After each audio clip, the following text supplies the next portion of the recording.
मोदी जी बिहार में free buys और 10,000 रुपये बांटकर बिहार तो जीत गए, लेकिन इसका असर इकोनॉमी, बिहार की इकोनॉमी और स्टॉक मार्केट पर क्या पड़ेगा उसको समझते हैं आसान भाषा में।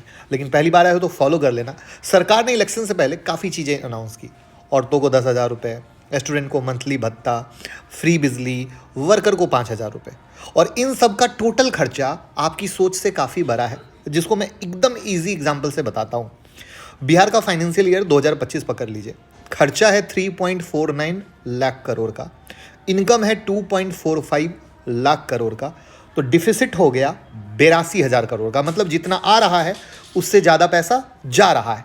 अब इलेक्शन वाले नए वायदे को मिला लीजिए तो 2026 में एक्स्ट्रा 40,000 करोड़ का खर्चा बढ़ जाएगा।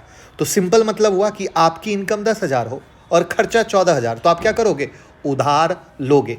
तो बिहार वही करेगा, ज़्यादा लोन लेना पड़ेगा। एक तो ऐसे ही वहाँ ग्रोथ नहीं थी, अब ले दे के इस लोन से, इस चीज़ से प्रोजेक्ट और स्लो हो जाएंगे, जो कंपनियों की पेमेंट है वो डिले हो जाएगी। और जब सरकार की इनकम कम हो और खर्चा ज़्यादा हो तो रोड, ब्रिज, इलेक्ट्रिसिटी जैसे काम स्लो हो जाएंगे। मतलब डेवलपमेंट स्लो हो जाएगा।